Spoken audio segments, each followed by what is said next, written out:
Good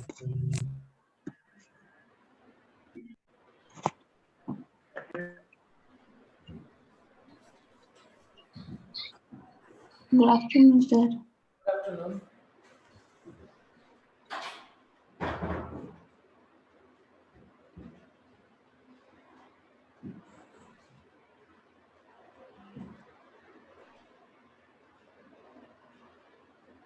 Good afternoon, sir.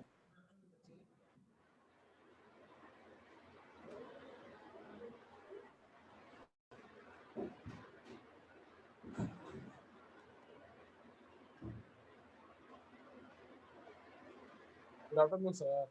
Good afternoon.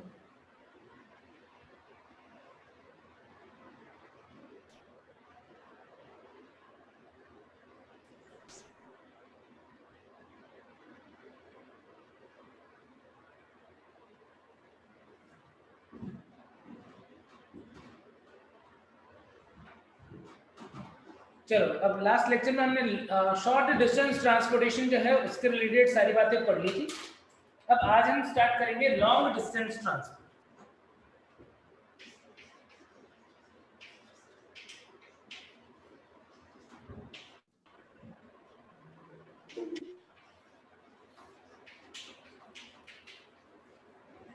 Long distance transport जो होता है चीजों का वो रिलेटिवली फास्ट स्पीड से होता है, ज्यादा तेजी से होता है।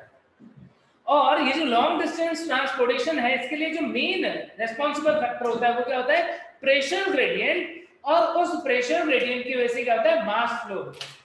यानी कोई चीज प्लांट के एक पार्ट से दूसरे पार्ट में जा रही है, रूट से लेकर के स्टेम पे जा रही है, क्यों जा रही है? कौन रेस्पॉन्सिबल है?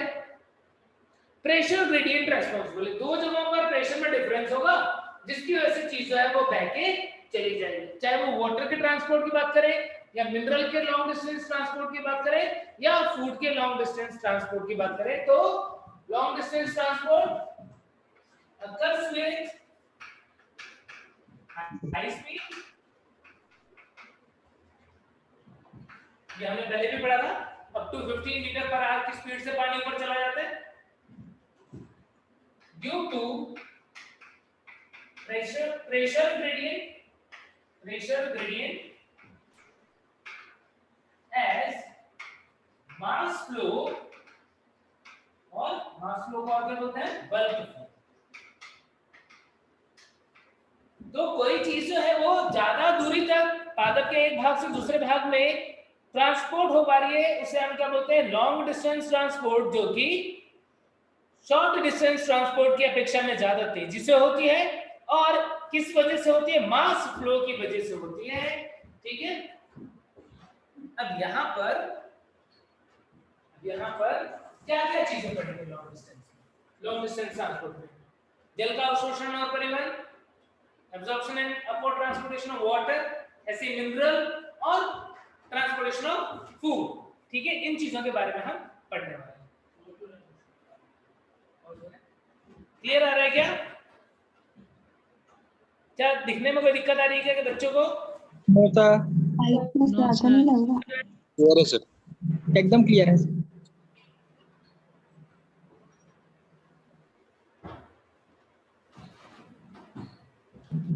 इस बार टेस्ट में कौन कौन सा चैप्टर आएगा? इस बार टेस्ट में आएगा एनाटॉमी, सेल आएगा, दोनों cell the unit of life और सेल साइकिल। ठीक है। Okay sir. इसके अलावा ट्रांसपोर्ट और mineral, transport plant and mineral nutrition. Sir तो हो जाएगा। हाँ, हो जाएगा। देखो अब यहाँ पर पढ़ने वाले हैं एब्जॉर्प्शन एंड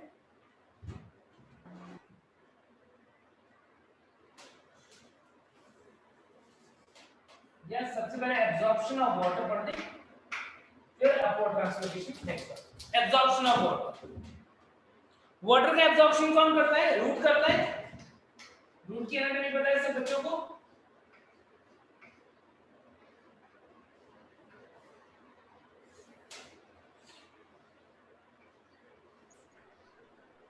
कुछ ऐसा एपिडर्मिस, उसके अंदर रूट है।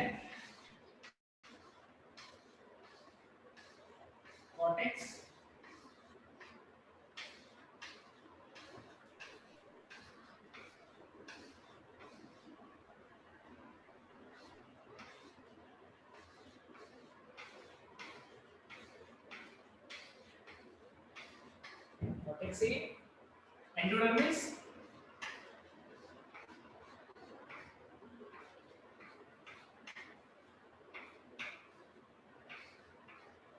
एंडोडर्मिस के अंदर कुछ खास बात है क्या? क्या प्रेजेंट होता है एंडोडर्मिस में?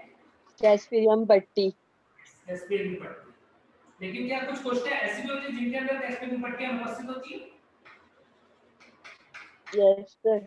होते हैं ऐसे। अब कुछ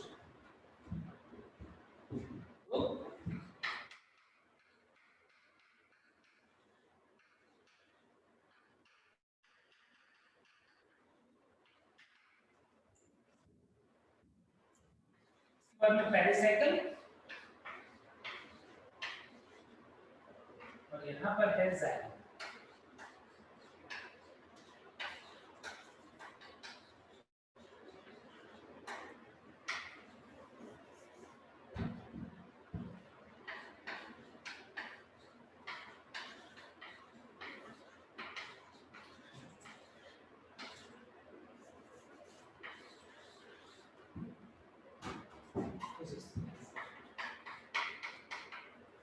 अब देखो प्लांट जो है उसके अंदर वाटर का एब्जॉर्प्शन मेनली रूट के कौन से पार्ट के थ्रू होगा? क्या मूल रोग के द्वारा? Maximum water absorption occurs by root hair, zone of maturation होता है कि नहीं? रूट हेयर क्या करता है? क्या करता है रूट हेयर? क्षेत्रफल बढ़ाता है। जल के अवशोषण के लिए सतही क्षेत्रफल को बढ़ा देता है। बिल्कुल सही। अब यहाँ पर सॉइल में प्रेजेंट है कौन सा पानी जो प्लांट के अवेलेबल होता है? वो होता है कैपिलरी वाटर। क्या होता है? Capillary water. वो जल जो पादप के लिए उपलब्ध है उसे हम कैपिलरी वाटर या केशिकीय जल बोलते हैं। अब सबसे पहले क्या होगा? सबसे ये पहले ये पानी जो है वो पहुंचेगा किसके पास में? Cell wall. कोशिका भित्ति द्वारा जल के अणुओं का अवशोषण कर लेना। क्या होगा? एड्सॉर्प्शन होगा कि इम्बाइबिशन होगा कि डिफ्यूजन होगा कि सभी होंगे? कोशिका भित्ति के द्वारा जल के अणुओं का अवशोषण कर लेना क्या होगा? अंतःअवशोषण। इम्बाइबिशन होगा, अंतःशोषण के द्वारा हो रहा है। डिफ्यूजन भी बोल सकते हो, अधिशोषण भी बोल सकते हो। तो यहाँ पर सबसे पहले क्या हुआ? सबसे पहले यहाँ पर हुआ absorption of water by cell wall of epidermis by simple diffusion or imbibition। जल का अवशोषण सबसे पहले हो गया। फिर इसके बाद में क्या हुआ? इसके बाद में जल के अणु यहां से कहां पर एंटर हो गए? साइटोप्लाज्म में एंटर हो गए। सेकंड स्टेप, सेल वॉल से साइटोप्लाज्म के अंदर जो एंट्री हुई वो कैसे होगी? Transfer of water from cell wall to cytoplasm mainly by osmosis। भाई अब कोशिका झिल्ली को पार करके जा रही है ना, कोशिका झिल्ली को पार करके जा रही है, कौन सा प्रोसेस होगा? बोलो। सुषादु मिश्रण। लेकिन क्या पानी को साइटोप्लाज्म में जाना जरूरी है? क्या उसके पास कोई और रास्ता नहीं है? हो सकता है वो सेल वॉल से ही जाए। ऐसे सेल वॉल और इंटरसेलुलर स्पेसेस जो है उनके थ्रू ये आगे की तरफ जाए, जा सकता है कि नहीं जा सकता है? कोशिका भित्ति के द्वारा और अंतःकोशिकीय अवकाश के द्वारा यदि पानी के अणु आगे बढ़े और अंदर की तरफ जाए, जड़ में मूल के अंदर जाइलम तक पहुंचे, तो ये भी तो एक रास्ता हो सकता है। और बल्कि मुझे लग रहा है इस रास्ते में तो कोई प्रॉब्लम भी नहीं आएगी। क्यों नहीं आएगी? कोई रोकने वाला नहीं है। तो ये जो मेथड होता है जिसमें जल के अणुओं का ट्रांसपोर्टेशन सेल वॉल या इंटरसेलुलर स्पेस के थ्रू होता है, उसे हम क्या बोलते हैं? Apoplast pathway. एपोप्लास्ट पाथवे क्या होता है, समझ गए क्या? Transfer of water through cell wall and intercellular space,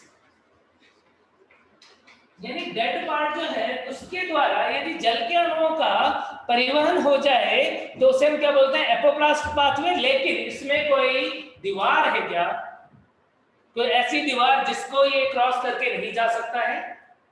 दिख रहा है क्या सब बच्चों को? यस सर, कौन सा? ये कैस्पीरियन पट्टी वाला। यानी यहाँ पर कैस्पेरियन पट्टी जो है वो इस जल को एपोप्लास्ट पाथवे द्वारा आगे जाने नहीं देगी। इसे क्या करना होगा? यानी यहाँ से एंट्री नहीं हो सकती, इसे क्या करना होगा? इसे आना होगा किसके अंदर? पैसेज सेल के सिम्प्लास्ट के, साइटोप्लाज्म के अंदर। यानी किसके द्वारा? पैसेज सेल के द्वारा जल का परिवहन केवल और केवल सिम्प्लास्ट के द्वारा होता है। समझ गए क्या? क्या इतनी बात सबको समझ आ रही क्या? यस और नो बोल दो। सर एक बार रिपीट कीजिए। जब रूट है ने वाटर एब्सॉर्ब किया तो वाटर जो है वो कोशिका भित्ति और अंतर कोशिकीय अवकाश के द्वारा बढ़ने लग गया किस तरफ? जाइलम की तरफ। ठीक है, तो यदि वो सेल वॉल और इंटरसेलुलर स्पेस यानी डेड स्पेस से जाता है तो उस पाथवे को हम क्या बोलते हैं? Apoplast pathway. ज्यादा से ज्यादा पानी इससे जा सकता है। क्यों जा सकता है? क्योंकि ट्रांसमिशन पुल द्वारा यहाँ से पानी को ऊपर खींच लिया जा रहा है। यहाँ से पानी ट्रांसमिशन पुल द्वारा ऊपर खींचता जा रहा है, यहाँ पर कमी हो रही है, दाब बन रहा है और उस दाब के द्वारा एपोप्लास्ट से ज्यादा पानी अंदर आ जाएगा। क्लियर हो गई क्या बात? Yes sir. अब क्या हुआ? दूसरा रास्ता है कौन सा? साइटोप्लाज्म के द्वारा। अब साइटोप्लाज्म के द्वारा ये पानी ज्यादा आसानी से जा सकता है यदि इनके बीच में कोशिका भित्ति के द्वारा साइटोप्लाज्मिक कनेक्शंस बने हो। उस कनेक्शन को क्या बोलते हो? क्या बोलते हो? यदि कोशिका भित्ति साइटोप्लाज्म का आपस में कनेक्शन बना होता है तो उसे क्या बोलते हो? प्लाज्मोडेस्माटा। ठीक है, एक मिनट रुको। क्लियर दिख रहा है सबको? क्लियर है सर। बहुत छोटा है। पैसेज सेल लिखे क्या?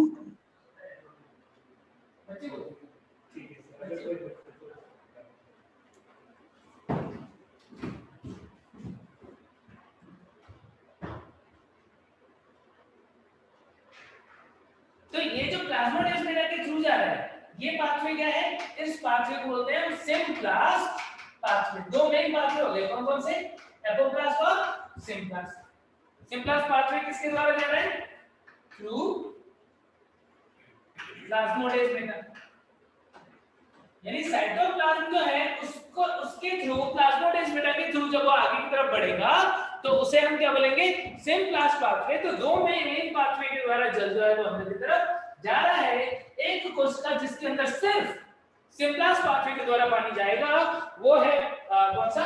पैसेज सेल पथ कोशिका। फिर यहां से वापस से दोनों पाथवे आते हैं, सिम्प्लास्ट एपोप्लास्ट। और ये जाइलम में आ गया। जाइलम डेड है, जाइलम के द्वारा जो पानी ऊपर जाएगा वो सिम्प्लास्ट होगा कि एपोप्लास्ट? जाइलम के द्वारा पानी ऊपर जाएगा वो सिम्प्लास्ट होगा कि एपोप्लास्ट? बोलो। जाइलम की कोशिका में कोशिका द्रव्य है क्या? डेड स्पेस है क्या?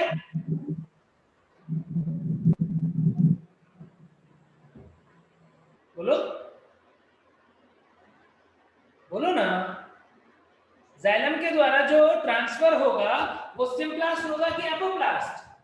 सिम्प्लास्ट होगा क्या सर? बच्चे जाइलम में पैकेट वेसल के अंदर तो साइटोप्लाज्म नहीं होता है, डेड है वो जो पानी को ऊपर ले जा रहा है, नहीं है क्या? ये डेड स्पेस है, एपोप्लास्ट डेड स्पेस के थ्रू जा रहा है, चाहे वो सेल वॉल हो, चाहे इंटरसेलुलर स्पेस हो, चाहे कोई डेड स्पेस हो। जाइलम के द्वारा जो पानी ऊपर जा रहा है वो एपोप्लास्ट है। हाँ हाँ सर, बोलना वही चाह रही थी लेकिन गलती से कुछ और निकल गया था। ठीक है, तो क्या सबको ये दोनों पाथवे समझ में आ गया? सिम्प्लास्ट और एपोप्लास्ट पाथवे क्या होता है, सबको समझ में आ गया? सिम्प्लास्ट पाथवे साइटोप्लाज्म के द्वारा जाएगा और उसके अंदर रोल होगा प्लाज्मोडेस्माटा का। एपोप्लास्ट पाथवे जो होगा उसमें जल कोशिका भित्ति और अंतःकोश के अवकाशों के द्वारा जाएगा। ज्यादा पानी कौन से प्रोसेस के थ्रू ट्रांसफर होता है, सिम्प्लास्ट की एपोप्लास्ट? एपोप्लास्ट। एपोप्लास्ट, ठीक है। चलो अब इसके बाद में देखो, ये जो ट्रांसपोर्टेशन है सिम्प्लास्ट और एपोप्लास्ट के थ्रू ट्रांसपोर्टेशन हो रहा है या एब्जॉर्प्शन हो रहा है, ये एब्जॉर्प्शन दो प्रकार का है। वाटर एब्जॉर्प्शन जो है वो दो प्रकार का होता है। जल का अवशोषण जो है वो दो प्रकार से होता है। कौन कौन सा है? एक होता है सक्रिय और एक होता है निष्क्रिय, यानी कि एक्टिव वाटर एब्जॉर्प्शन और दूसरा होता है पैसिव वाटर एब्जॉर्प्शन। दोनों में क्या अंतर होगा बताओ? एक्टिव वाटर एब्जॉर्प्शन और पैसिव वाटर एब्जॉर्प्शन में क्या डिफरेंस होगा? एक्टिव में ऊर्जा लगाना पड़ेगा ना, हर चीज में ऐसा कंसेप्ट लगा देते हो क्या? सर, मतलब आना कम से ज्यादा की हो जाएगा क्या? लेकिन ये तो कम से ज्यादा की बात नहीं है। एक्टिव पैसिव का मतलब हमेशा, मैं तुमको एक्टिवली पढ़ा रहा हूँ, मैं तुमको एक्टिव नहीं पढ़ा रहा हूँ, मैं तुमको बैठ करके चुपचाप से धीरे धीरे बोल के पढ़ा तो बोलोगे सर पैसिवली पढ़ा रहे हैं क्या? सब बच्चे उसमें एटीपी खर्च होने को बोल देंगे क्या सर एक्टिव पढ़ाते मतलब एटीपी खर्च हो रही है, सांद्रता प्रणोदकता के विपरीत पढ़ा रहे हैं सर, और पैसिवली पढ़ाने का मतलब सर सांद्रता प्रणोदकता के अनुरूप पढ़ा रहे हैं, ऐसा बोल दोगे क्या? सर एक्टिव पढ़ा रहे तो ज्यादा ऊर्जा लग रहा है ना, जो थोड़ा जोश में पढ़ा रहे हो तो ज्यादा ऊर्जा लग रहा है, ज्यादा ऊर्जा लग रहा है तो क्या हर चीज को ऊर्जा से ही एक्टिव बोलते हैं क्या? हर एक्टिव चीज का मतलब ऊर्जा ही होता है क्या? No sir. एक्टिव ट्रांसपोर्ट अलग है, एक्टिव वाटर एब्जॉर्प्शन प्रोसेस अलग है। एक्टिव वाटर एब्जॉर्प्शन मतलब जल का अवशोषण सक्रिय रूप से हो रहा है। रूट की सक्रियता, मूल की सक्रियता इंपॉर्टेंट है। चाहे एटीपी खर्च हो चाहे ना हो, यदि मूल अपने काम से अपनी मेहनत करके पानी को खींच रहा होगा तो हम उसे एक्टिव वाटर एब्जॉर्प्शन बोलेंगे। यदि रूट खुद एक्टिव नहीं है, पानी खींचने का फोर्स कहीं और से आ रहा है, कोई और उसकी हेल्प कर रहा है, तो रूट क्या है? रूट तो पैसिव है, पानी तो किसी और ने खींचा, तो हम उसे क्या बोलेंगे? Passive water absorption. ये होता है एक्टिव पैसिव। पैसिव क्यों बोल रहे हैं? पैसिव इसलिए बोल रहे हैं क्योंकि जो पानी खींचने का की ताकत है, जो प्रेशर है, वो किसकी वजह से है? वो रूट प्रेशर, वो ट्रांसपिरेशन पुल की वजह से है। तो जो पानी ट्रांसपिरेशन पुल से खींच रहा है वो passive water absorption. Water absorption due to transpiration pull। यदि ट्रांसपिरेशन पुल से पानी खींच रहा है तो उसे पैसिव वाटर एब्जॉर्प्शन बोलेंगे। बताओ, यहाँ पे ट्रांसपिरेशन पुल पानी को खींच रहा होगा तो उस पानी का ट्रांसफर सिम्प्लास्ट से हो रहा होगा कि एपोप्लास्ट से? यदि ट्रांसपिरेशन खींच रहे हैं तो ज्यादा पानी किधर से आ रहा होगा? सिम्प्लास्ट की एपोप्लास्ट? Sir apoplast. यानी पैसिव वाटर एब्जॉर्प्शन के अंदर सबसे ज्यादा पानी किससे जाता है? एपोप्लास्ट पाथवे से। कितना? लगभग 96% से भी ज्यादा वाटर जो है वो एपोप्लास्ट पाथवे के थ्रू जाता है और पैसिव एब्जॉर्प्शन हो रहा है उसका।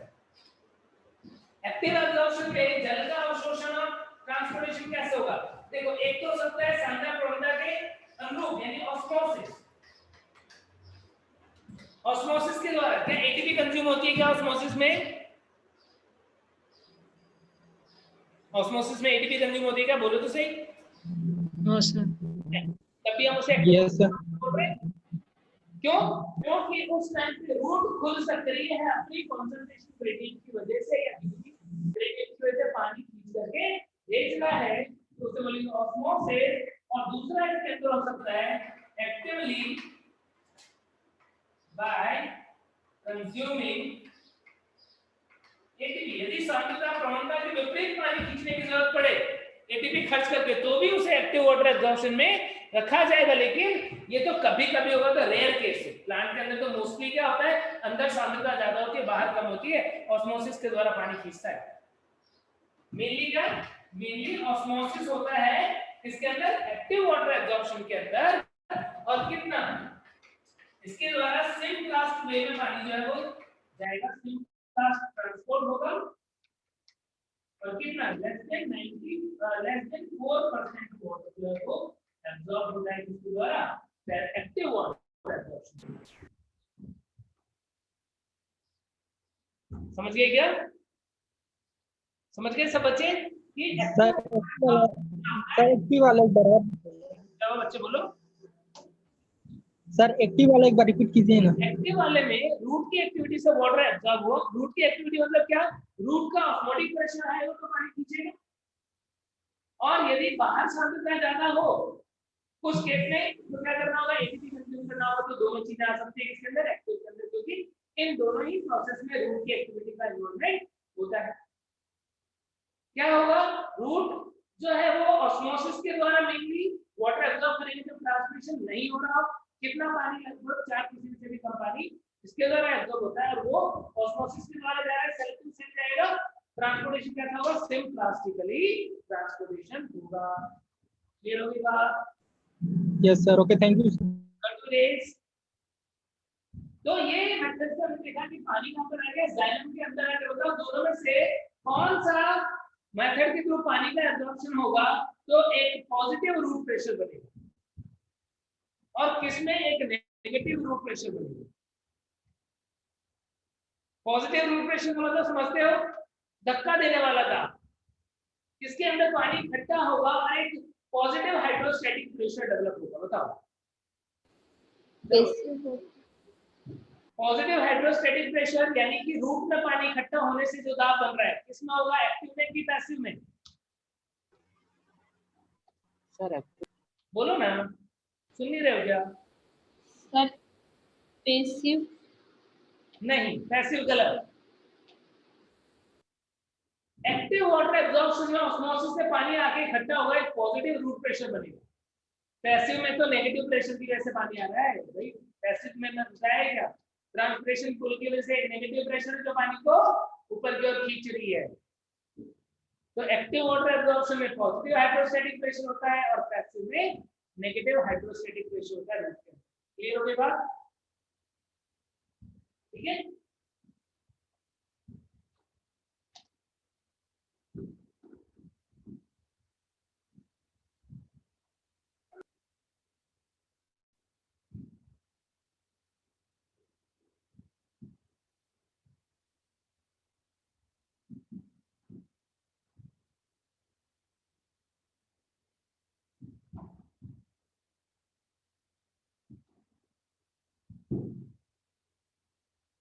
अब देखो, रूट ने वाटर को एब्जॉर्ब कर लिया, अब हमें इस पानी को ऊपर पहुंचाना है।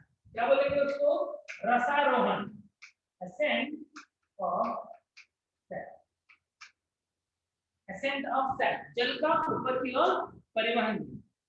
जल का ट्रांसपोर्ट, जो वाटर है उसका ट्रांसपोर्टेशन विद मिनरल्स किसके द्वारा हो रहा है, जाइलम के द्वारा कि फ्लोएम के द्वारा?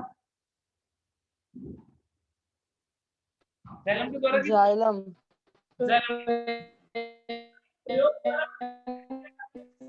रिंगिंग और गर्डलिंग एक्सपेरिमेंट।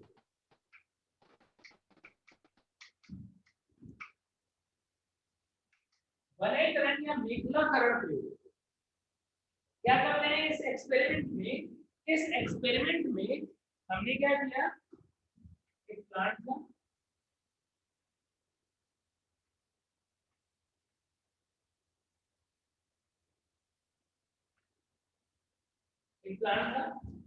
हमने क्या किया, हमने इस प्लांट के अंदर से इसकी रूट में बना देना,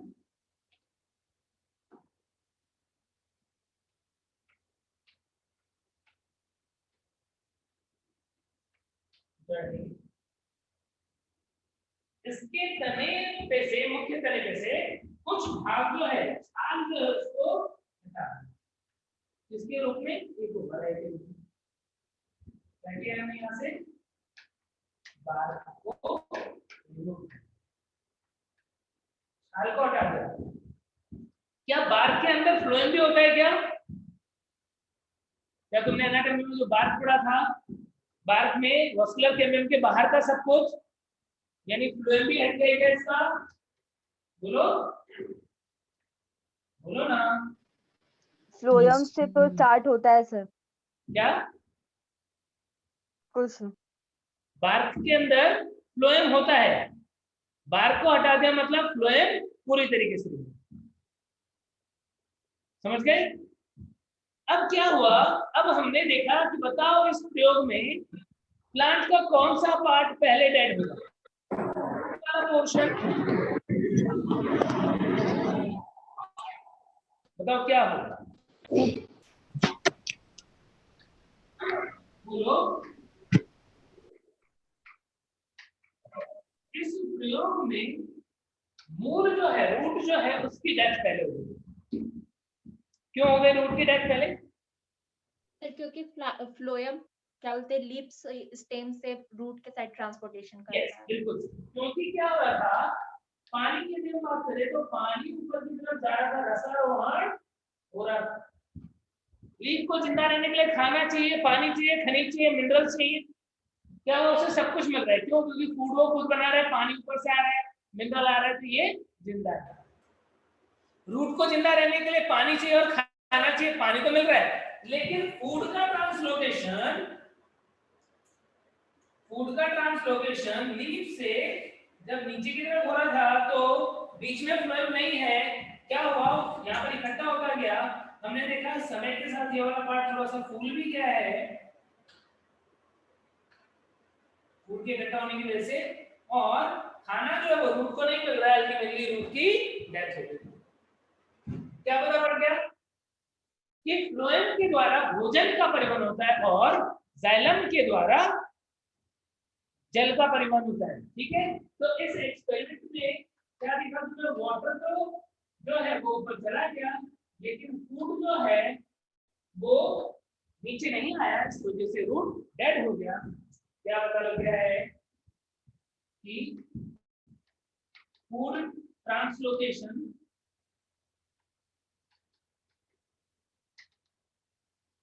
occurs by phloem and water and ascent of sap occurs by that. तो ये ग्रेनिंग या गर्लिंग एक्सपेरिमेंट जो उससे पता पड़ता है कि भोजन का परिवहन जो है वो फ्लोएम के द्वारा होता है, जबकि जल और खनिज जो है वो रूट से ऊपर की तरफ जाइलम द्वारा जाते हैं। क्या ये एक्सपेरिमेंट सबको समझ में आ गया? इंपॉर्टेंट है ये। Yes sir. ठीक, अब रूट के द्वारा जो जल का रसारोहण हो रहा है, इसको एक्सप्लेन करने के लिए, एक्सप्लेन करने के लिए जो सही थ्योरी, उसमें दो थ्योरी है जो हमें समझनी है, जो सही है। कौन कौन सी? एंसेंट में की हुई है। कौन कौन सी? एक रूट प्रेशर थ्योरी, मूलदार सिद्धांत, और दूसरा होता है वाष्पोत्सर्जन खिंचाव सिद्धांत, ट्रांसलेशनल थ्योरी, वाष्पोत्सर्जन घर्षण सिद्धांत। पहले हम बात कर रहे हैं रूट प्रेशर थ्योरी, मूलदार सिद्धांत। इसमें क्या था?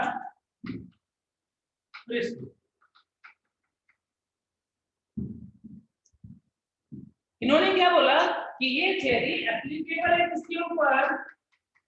Applicable on small herbaceous plant when rate of water absorption is more than rate of transport.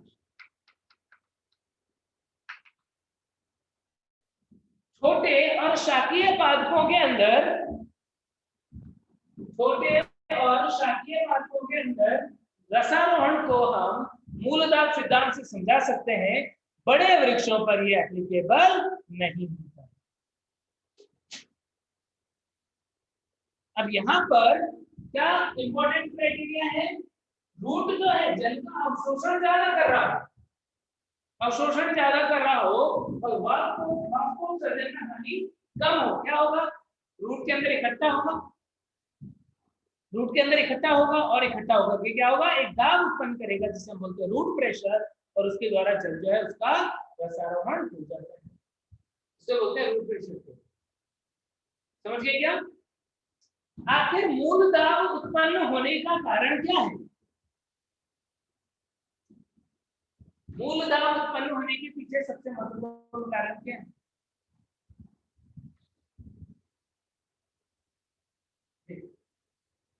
यहाँ पर ये एंडोडर्मिस है। जल के अणु जो है वो बाहर बहुत ज्यादा थे, रूट हेयर के द्वारा उन्होंने एंट्री मारी, जल के अणु ने एंट्री मारी। अब अंदर जाने के लिए क्या रास्ता है?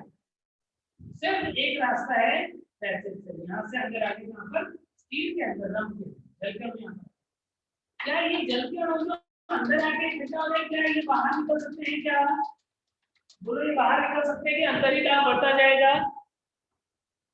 ऐसा मान लो बाहर निकल सकते, तुम बैठे हो, जिस रूम में तुम बैठे हो उस रूम के बाहर लाखों भीड़ है, लाखों की भीड़। जिस रूम में तुम बैठे हो उस रूम के बाहर लाखों की भीड़ है। उस रूम के अंदर आने के 4 दरवाजे हैं, उन दरवाजों से लोग अंदर आ सकते हैं। क्या लोग अंदर आएंगे? क्या भाई, बाहर लाखों की भीड़ है, धक्का मुक्की हो गई, लोग अंदर आएंगे, अंदर आते जाएंगे, बाहर के लोग धक्का लगाते रहेंगे, तो क्या अंदर लोगों की संख्या बढ़ती जाएगी? क्या वो लोग जो अंदर आ रहे हैं वो बाहर निकल पाएंगे? क्या नो सर, नहीं निकल पाएंगे। क्या अंदर ही अंदर ठुसम ठुस होती जाएगी एकदम?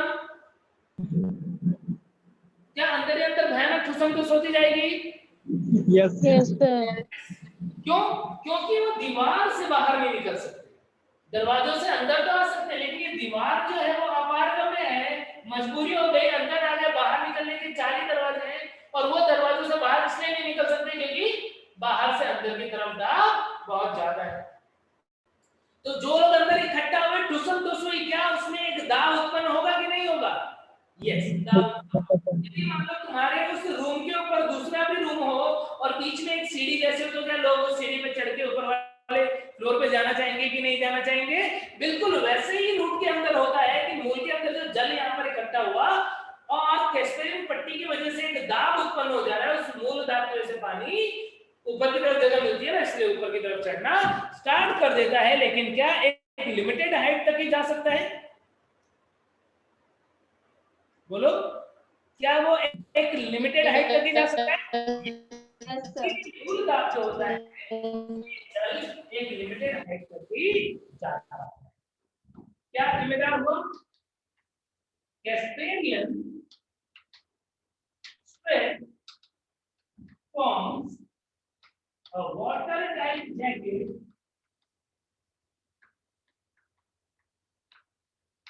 and it is responsible for development of positive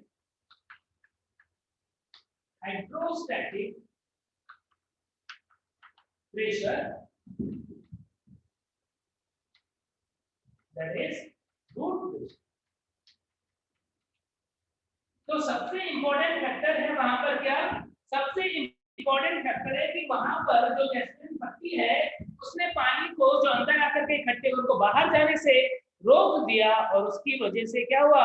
एक धनात्मक पॉजिटिव जल स्थितिक दाब और हाइड्रोस्टैटिक प्रेशर डेवलप हो गया, जिसे हम क्या बोलते हैं? Root pressure. और इसकी वजह से एक लिमिटेड हाइट तक पानी ऊपर जा सकता है, यानी छोटे पात्रों वर्षा के पात्रों में इसके द्वारा जल का ट्रांसपोर्टेशन होता है। क्या दिन में होता है कि रात में होगा? ये रूट प्रेशर दिन में मिलेगा कि रात में मिलेगा? बोलो, मॉर्निंग में। रात में क्यों? क्योंकि हम मोस्टली देखते हैं कि दिन में रेट ऑफ वाटर एब्जॉर्प्शन जो है इससे ज्यादा क्या होता है ट्रांसपोर्टेशन। दिन में तो क्या होता है ट्रांसलेशन ज्यादा चल रहा है, इकट्ठा होने ही नहीं देगा, रूट प्रेशर डेवलप होने ही नहीं देगा, उससे पहले पानी को खींच लेगा। इसलिए दिन में क्या होता है, दिन में नॉर्मली रूट प्रेशर नहीं होता है, रात में रूट प्रेशर डेवलप होता है। और रात में भी रूट प्रेशर डेवलप होगा तो इसकी वजह से कुछ स्पेसिफिक एक्टिविटी होने लग जाएगी। कौन सी एप्लीकेशन क्या है इसका? इसका एप्लीकेशन है गटेशन एंड ब्लीडिंग। एप्लीकेशन क्या है? गटेशन। गटेशन को क्या बोलते हैं हिंदी में? बिंदुस्राव। और ब्लीडिंग, ब्लीडिंग को क्या बोलते हैं? रसस्राव। ठीक है, ये क्या होता है गटेशन, क्या होता है बिंदुस्राव। कई बार तुमने देखा होगा अर्ली मॉर्निंग टाइम पे, सुबह जल्दी या फिर लेट नाइट में हम देखते हैं कई बार कि जो लीफ होते हैं, जो कुछ शाखीय पादप है उनकी पत्तियां हैं लीफ है, तो हम क्या देखते हैं कि इस लीफ की जो मार्जिन है, इस मार्जिन के ऊपर जहाँ पर ये वेन थे उनके पास में क्या होता है, जल जो है वो बूंद के रूप में टपकता है। यहाँ से जल जो है वो बूंद के रूप में टपकता है। तो जल का बूंदों के रूप में पत्तियों से बाहर आना, कहां पर से? पत्तियों के किनारों पर से बाहर आना, इसे ही हम क्या बोल देते हैं? बिंदुस्राव या गटेशन बोल देते हैं। Loss of water in form of water droplet from the margin of leaf through जिस पोर से बाहर आते हैं उस पोर को क्या बोलते हो? जल रंध्र या हाइडेट। तो जल रंध्र या हाइडेट के द्वारा जल का बाहर निकलना गटेशन किसकी वजह से हो रहा है? मूल दाब की वजह से हो रहा है। कब ज्यादा दिखेगा? लेट नाइट, उस टाइम पे हमें ये मिलेगा। ये जो जल की बूंद है, वाटर ड्रॉपलेट है, प्योर वाटर है कि इम्प्योर वाटर है? इसके अंदर क्या है? कार्बनिक और अकार्बनिक पदार्थ। क्या होगा? कार्बनिक की अकार्बनिक? ब्लर है क्या? क्यों? इनऑर्गेनिक ज्यादा, अकार्बनिक मिनरल ज्यादा क्यों होंगे? क्योंकि पानी कौन सा बाहर आ रहा है? जो जाइलम के द्वारा ऊपर पहुंचा है। और जाइलम के अंदर जो जाइलम के अंदर क्या होता है? मेनली तो सॉल्ट्स होते हैं, मेनली तो लवण होते हैं। कौन से? अकार्बनिक वाले। ऑर्गेनिक तो बहुत कम ही होते हैं, नाइट्रोजन वगैरह ऑर्गेनिक फॉर्म में होता है। तो ज्यादातर क्या होंगे? इनऑर्गेनिक मिनरल्स जो है वो ज्यादा होंगे।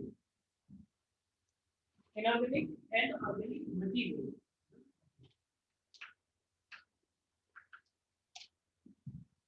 समझ गए क्या? तो इस प्रोसेस को हम क्या बोलते हैं? गटेशन किसके द्वारा हो रहा है? हाइडेट के द्वारा। कब हो रहा है? लेट नाइट और अर्ली मॉर्निंग हो रहा है। ये तो बात हुई नॉर्मल कंडीशन, जो शाखीय पादप है, हर्बेशियस प्लांट है, उनके अंदर देखने को मिलेगी। ब्लीडिंग की बात करें तो यदि किसी प्लांट के ऊपर कट लगा दिया और उस कट से पानी जो है वो या कुछ स्रावी पदार्थ जो बाहर निकले तो उसे हम बोलते हैं ब्लीडिंग। यानी यहाँ पर इसको हम क्या बोल सकते हैं? लॉस ऑफ वाटर और secretion like alkaloid, latex, etc. from the cut margin of plant either root। यदि हमें कहीं चोट लग जाती है या कहीं पे कट लग जाता है तो खून बाहर निकलता है। बिल्कुल वैसे प्लांट में भी कहीं कट लग जाए और उसकी वजह से बिल्कुल वजह था प्लांट की रगों में जो बहता है वो खून नहीं, वो पानी है। बताया समझ में? तो क्या बाहर निकलेगा? पानी बाहर निकलेगा। उस पानी के अंदर जो डिसॉल्व सॉल्यूट्स होंगे वो सब बाहर निकलेंगे, तो उसे बोलेंगे हम ब्लीडिंग। यदि कहीं पे इस प्रेशर की वजह से जो स्टोर सिक्रेशंस होते हैं वो बाहर निकल जाए तो भी हम उसे ब्लीडिंग बोलेंगे। जैसे जैसे जो शुगर मैपल होता है उससे शुगर का बाहर निकलना, exudation from sugar maple, sugar maple से शुगर को प्राप्त किया जाता है, तौड़ी ताड़ी फ्रॉम तौड़ी बाम, ताड़ के पेड़ से जो ताड़ी निकलती है क्या होता है, ताड़ी जानते हो? यस सर, क्या होता है? पेय पदार्थ होता है। पेय पदार्थ होता है, ठीक है। तो क्या होता है कि तुमने देखा होगा कि अपने उधर छत्तीसगढ़ साइड में और बिहार यूपी साइड में जो ईस्टर्न वाले इलाके हैं और साउथ इंडियन वाले इलाके हैं, वहां पर मोस्टली हम देखते हैं कि क्या होता है, लोग जो है वो अपना पेड़ के ऊपर चढ़ के ताड़ के पेड़ के ऊपर एक कट लगाए, एक मटकी लटका दी, रात भर क्या होता है रूट प्रेशर की वजह से। सर रुको, जल्दी से नोट कर लो। क्या होता है वहां पे रूट प्रेशर की वजह से क्या हो जाता है, ब्लीडिंग होती है, स्रावी पदार्थ निकलते हैं और इस तरीके से ताड़ी को प्राप्त किया जाता है। ताड़ी जो है वो पेय पदार्थ है, बिल्कुल सही बात है, ठीक है। दिन में सुबह सुबह पीते हैं, मैंने सुना है सुबह सुबह पीते हैं तो बहुत हेल्दी होता है, और रात को यदि इसको दिन में रख दिया जाए फर्मेंट होने के लिए तो शाम बन जाता है। कुछ ऐसे, फिर बड़े लोग ही पीते हैं, उससे पार्टी करते हैं, ठीक है। तो ये दोनों मेथड समझ में आ गए, इरेज कर दो। Yes sir.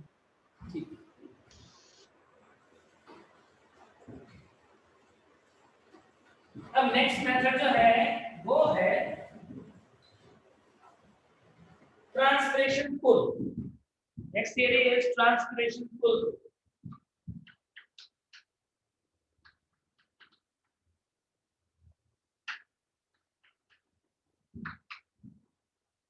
Transpiration pull theory जिसे हम वास्कोसर्जन खींचा या वास्कोसर्जन कर्षण सिद्धांत भी बोलते हैं, ठीक है। आपस में बातें मत करो, ध्यान दो इधर। ट्रांसपिरेशन पुल थियरी किसने दिया था? Given by Dixon and Jolly. Dixon और जॉली जो है उन्होंने ट्रांसपिरेशन पुल सिद्धांत दिया था। क्या बोलता है ये सिद्धांत?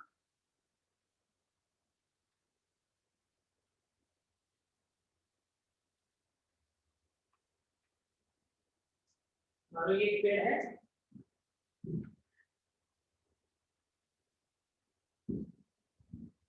यहाँ पर हम देख रहे हैं एक,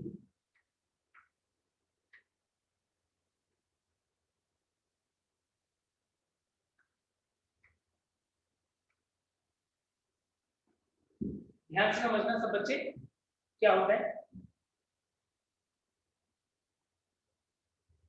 हाँ बच्चे, तुम बचपन में ऐसा बनाते नहीं, मैं अभी भी ऐसा बनाता हूँ, ठीक है। देखो अब यहाँ पर क्या हुआ, यहाँ पर लीफ से वाटर का लॉस हुआ, किस प्रक्रिया के दौरान?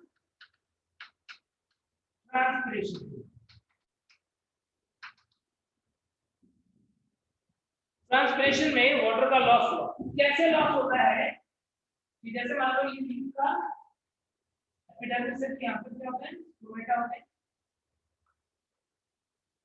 मान लो ये स्टोमेटा ऐसा खुला हुआ है,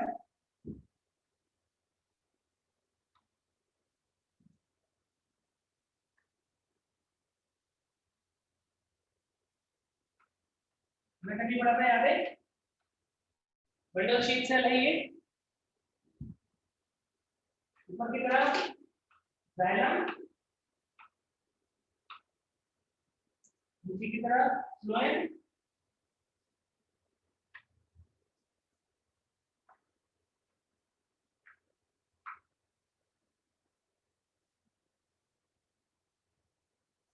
आसपास में क्या है, बहुत सारे न्यूक्लियल,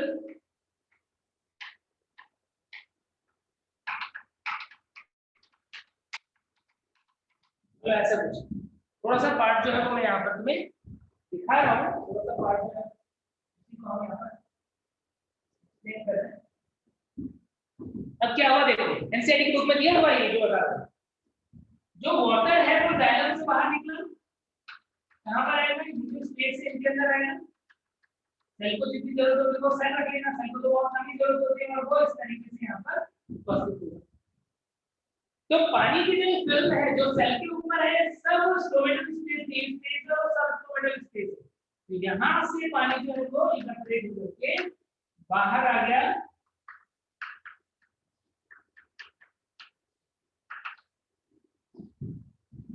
पानी यहाँ से बाहर आ गया।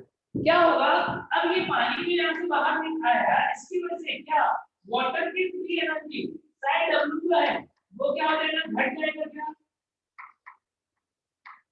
यदि वाटर यहाँ से बाहर निकल गया तो क्या यहाँ पर जो जल के अणु थे या यहाँ पर जो वाटर था उसकी फ्री एनर्जी कम हो गई क्या?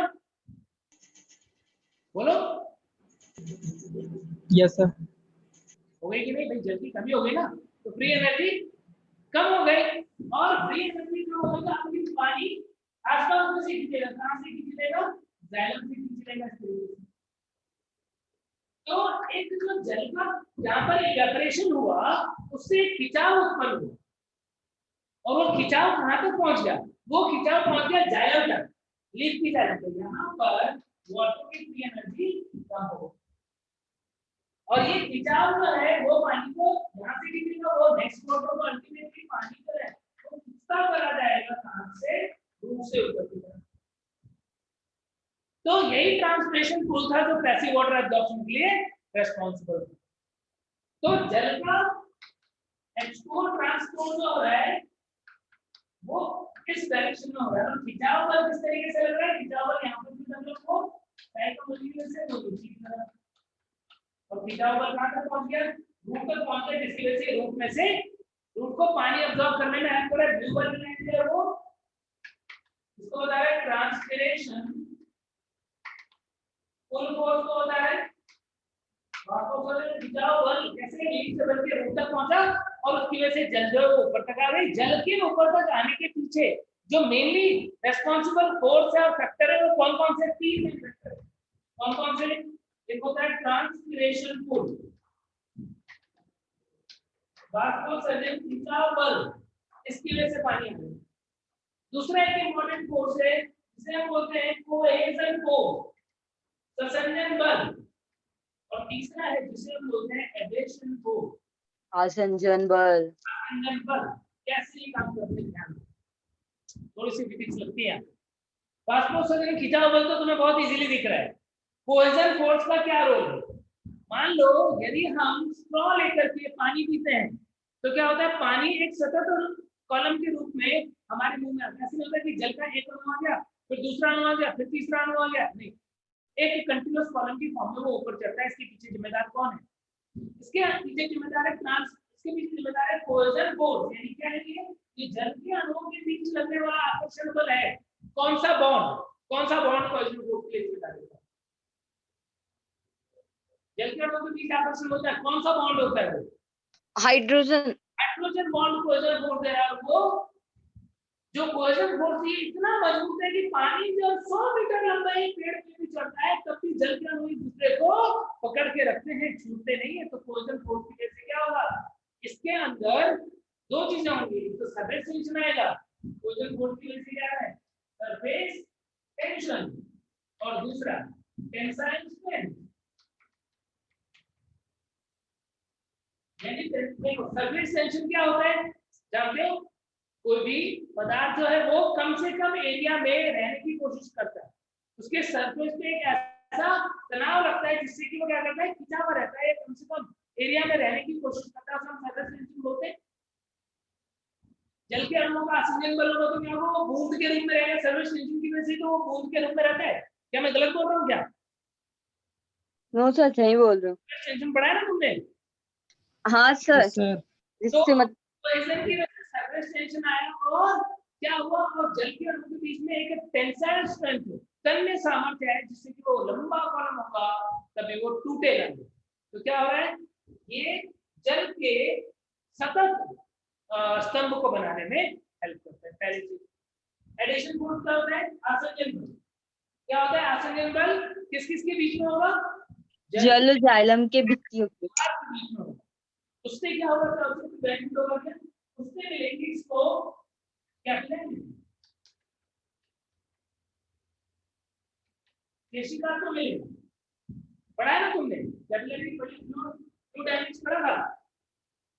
एक कैपिलरी होती है, उसके अंदर जल जो होता है, जल पानी रखते हैं तो पानी का मेनिस्कस कैसा आता है, ऐसा आता है,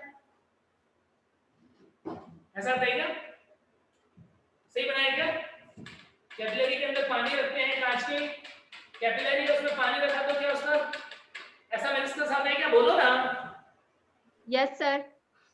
तो इसकी वजह से हर एक पॉइंट पे जो फोर्स या टेंशन डेवलप होता है T, और जब हम इसकी दो कंपोनेंट लेते हैं तो एक कंपोनेंट जो होता है वो तो T cos थीटा, ऊपर वाला T sin थीटा, ऐसा होता है क्या?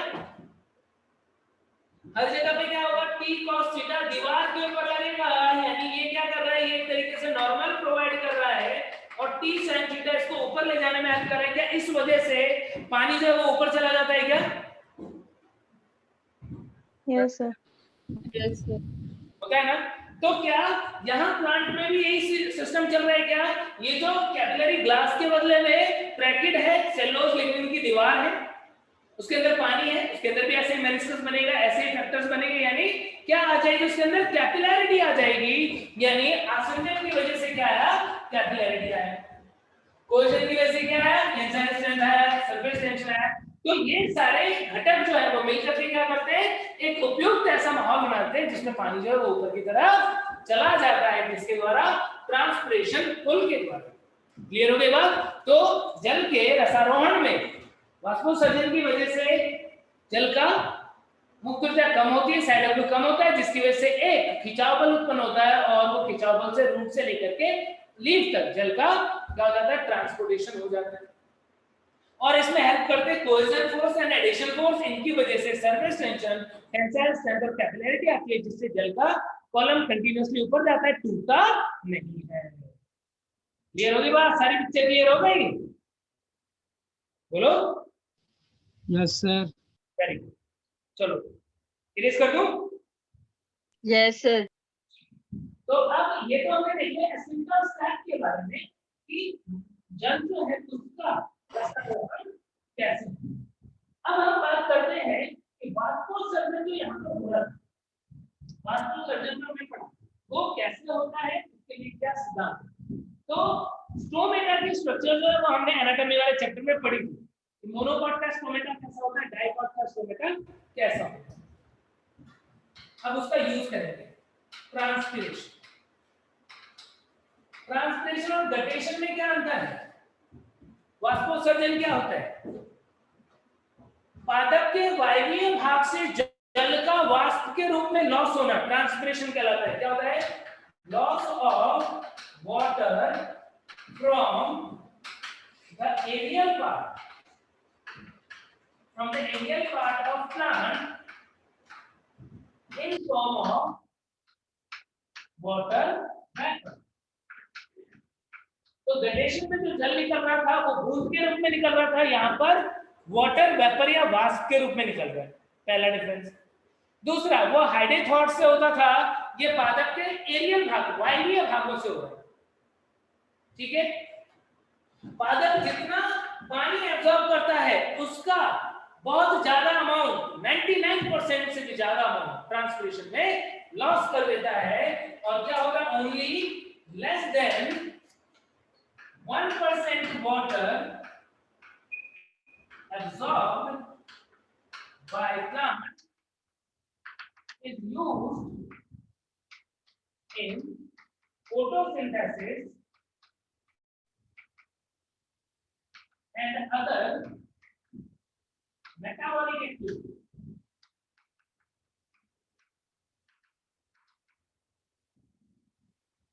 And maximum part is lost in transpiration।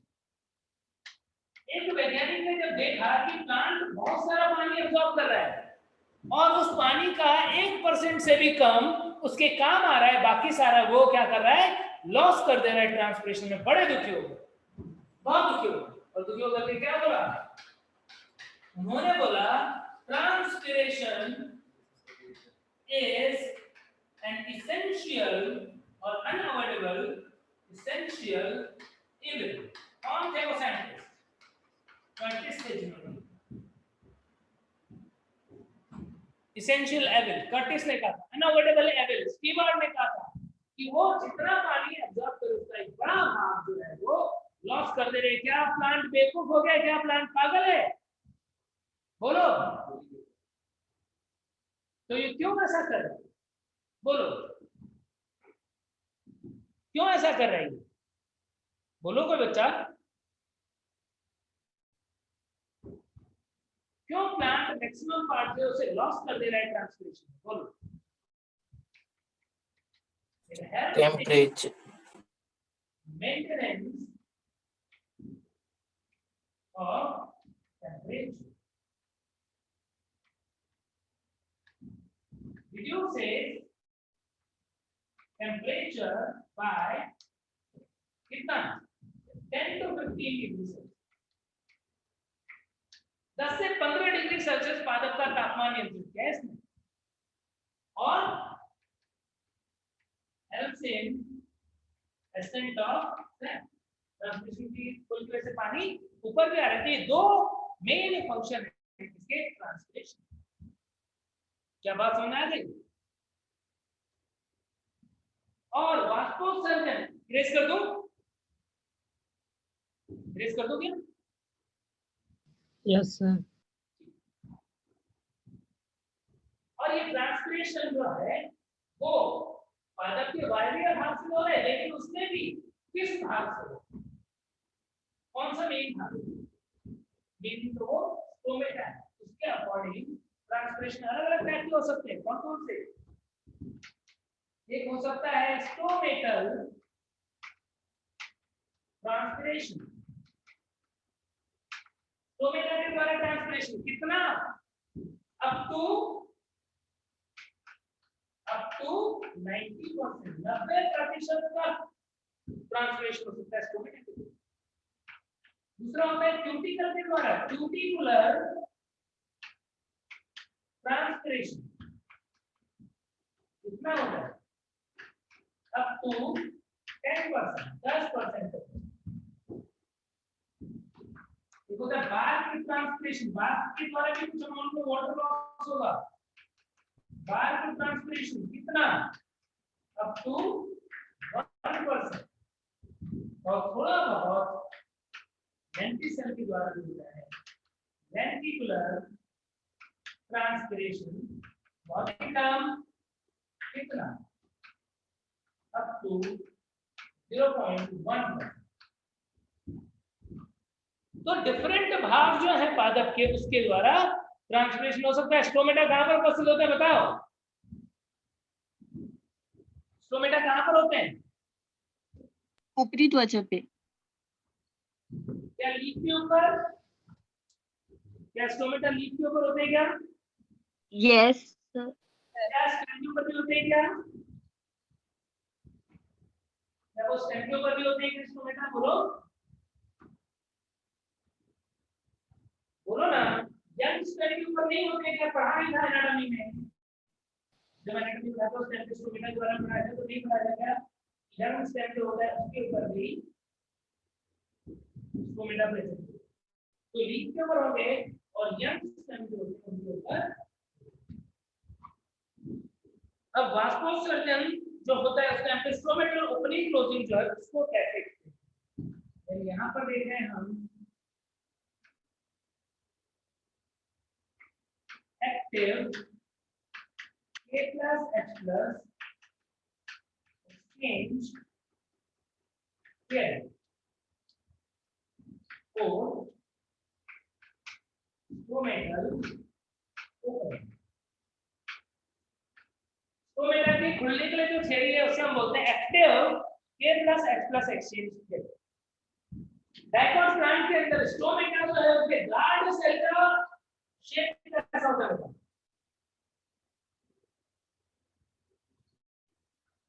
तो बच्चा बता सकता है क्या? गार्ड सेल का शेप कैसा होता है डाइकोट प्लांट के अंदर? बार पूछता है या रक्षक पूछता? सेम के बीच के आकार का। और इसके पास आसपास में एपिडर्मल सेल्स होती है जो मॉडिफाई हो जाती है, क्या बना देती है? सब्सिडरी सेल, ये वाले सेल जो हमने बनाए हुए हैं गार्ड सेल, और ये वाली कोशिका है सब्सिडरी। अब देखो स्टोमेटा कब बने, कैसे बने, इसका वैक्यूल। क्या इस गार्ड सेल के पास क्लोरोप्लास्ट भी होता है क्या?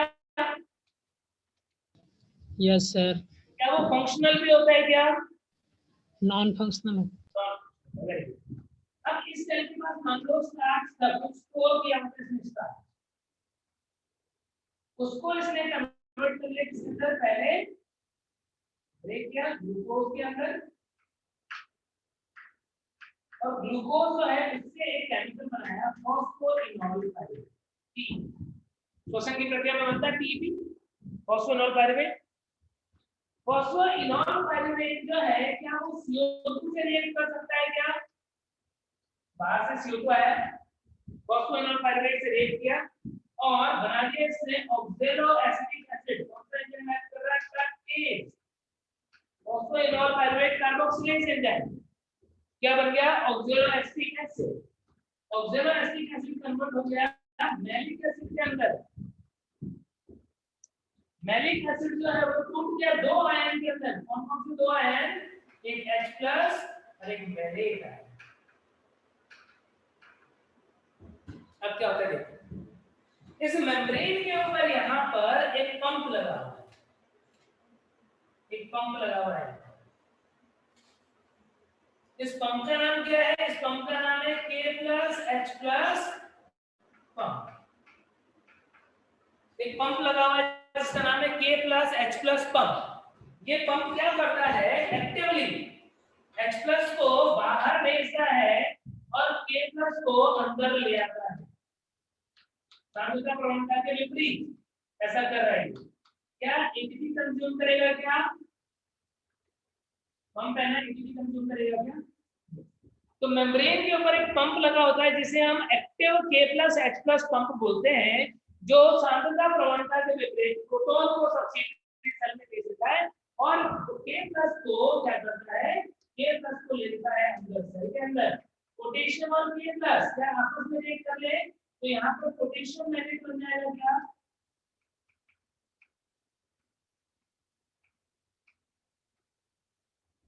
पोटेशियम मैलेट बन जाएगा क्या? यस। और यहाँ पर क्या होता है? Potassium malate stored in vacuole। यदि वैक्यूल के अंदर पोटेशियम मैलेट को स्टोर करें तो क्या सेल का OP इंक्रीज हो जाएगा? बोलो। यहाँ पर K+ के साथ साथ यहाँ पर Cl- भी एंटर होगा। क्या ओवरऑल OP बढ़ जाएगा कि नहीं बढ़ जाएगा? बोलो। यस सर, बढ़ जाएगा। OP बढ़ जाए तो ये क्या करेगा? ये वाटर एब्जॉर्ब करेगा नियर बाय सेल से। क्या करता है? Absorbs water from subsidiary cell. Subsidiary cell से क्या किया? पानी को अवशोषित किया, फूल जाएगा क्या? Guard cell becomes turgid। जो द्वार कोशिका है वो कैसे हो जाएंगे? स्वीट हो जाएंगी, फूल जाएंगी और स्टोमेटा क्या हो जाएंगे? खुल जाएंगे। तो स्टोमेटा का खुलना समझ में आया क्या हुआ? कि जो वापस से बता रहा हूं, ध्यान से सुन लो। जो गार्ड सेल होता है किडनी शेप का, उसके अंदर फॉस्फोइनोल पायरुवेट बनता है जो कि CO2 से रिएक्ट करके ऑक्सैलो एसिटिक एसिड में कन्वर्ट हो जाता है। Oxalo acetic acid malic acid बना देता है। मैलिक एसिड टूट जाता है आयन H+ और मैलेट में। यहाँ पर एटीपी खर्च करके H+ को में पोटेशियम के साथ में एक्सचेंज कर लिया जाता है, अंदर पोटेशियम मैलेट बनता है, साथ में Cl भी आता है। अल्टीमेटली क्या हो जाएगा? अंदर पोटेशियम मैलेट का इकट्ठा होने की वजह से OP बढ़ जाएगा, ये अपने आसपास वाले सेल से पानी खींचेगा, सेल टर्जिड हो जाएगी और स्टोमेटा खुल जाएंगे। क्या क्लियर हो गई बात सबको? क्लियर है बात? ठीक है। तो इस तरीके से स्टोमेटा ओपन होते हैं। स्टोमेटा को क्लोज करने की बात करें कि क्लोज कैसे होते हैं, तो क्लोज होने में इंपॉर्टेंट रोल होता है एब्सिसिक एसिड। एब्सिसिक एसिड क्या करता है? abscisic acid inhibit the function of K plus H plus pump. यानी K plus H plus pump को यदि बंद करवा दें तो क्या हो जाएगा, सारी एक्टिविटी उल्टी हो जाएगी कि नहीं हो जाएगी। तो जब एसिडिक मीडियम होगा उस टाइम पे एब्सिसिक एसिड बढ़ जाएगा। एब्सिसिक एसिड को हम स्ट्रेस हार्मोन भी बोलते हैं। ये वाटर लॉस को कम करता है। कैसे कम करता है कि पोटेशियम आयन पंप को बंद करवाता है। बंद करवाते ही जो अंदर पोटेशियम ज्यादा था वो बाहर निकल जाएगा, बाहर एक्सप्रेस था वो अंदर चला जाएगा, पोटेशियम मैले टूट जाएंगे, कंसंट्रेशन कम हो जाएगी, ओपी कम हो जाएगा, पानी बाहर निकल जाएगा, सेल पिचक जाएगी, फ्लैसिड हो जाएगी और स्टोमेटा क्लोज हो जाएगी। समझ गए क्या? एब्सिसिक एसिड ने क्या किया, K plus H plus pump को क्लोज कर दिया, जिससे सारी प्रोसेस उल्टी हो गई और स्टोमेटा बंद हो गया। क्लियर है बात सबको? K plus H plus theory समझ में आ गई क्या सबको? लेविट ने इसको एक्सप्लेन किया। लेविट नाम का साइंटिस्ट था, उसने इसको प्रॉपर्ली एक्सप्लेन किया था। सर फिनाइल पाइरुवेट एसीटेट भी तो यूज आता है क्या इसको इनहिबिट करने के लिए? ये क्या है, ये phosphoenol phenyl mercuric acetate anti transparent होता है। हाँ वही, जैसे ABA का यूज करे वैसे उसका भी यूज कर सकते हैं ना? वो बाहर से यूज करते हो, वो क्या है, वो एक पॉइजन है, वो प्लांट के अंदर नहीं है। प्लांट के अंदर तो क्या बनता है, अच्छा ये नेचुरली है, वो आर्टिफिशियल होगा। फिनाइल मर्क्यूरिक एसिड प्लांट के अंदर नहीं बनता है। फिनाइल मर्क्यूरिक एसिड वो तो पॉइजन है, बाहर यदि वातावरण में ज्यादा हो जाए तो। Okay sir, thank you. अब मिनरल एब्जॉर्प्शन की यदि हम बात करें तो मिनरल का एब्जॉर्प्शन बिल्कुल वैसा ही होता है जैसे वाटर का होता है, वो हम नेक्स्ट लेक्चर में देखेंगे। आज के लिए इतना काफी। नेक्स्ट लेक्चर में हम मिनरल का एब्जॉर्प्शन और फूड का ट्रांसलोकेशन देखेंगे। कल ये चैप्टर कंप्लीट होगा। ठीक है, चलो मिलते हैं। जितना सब बच्चे एनसीईआरटी पर पढ़ लेना, जाने का। चलो bye bye. Bye sir. Thank you sir. चलो।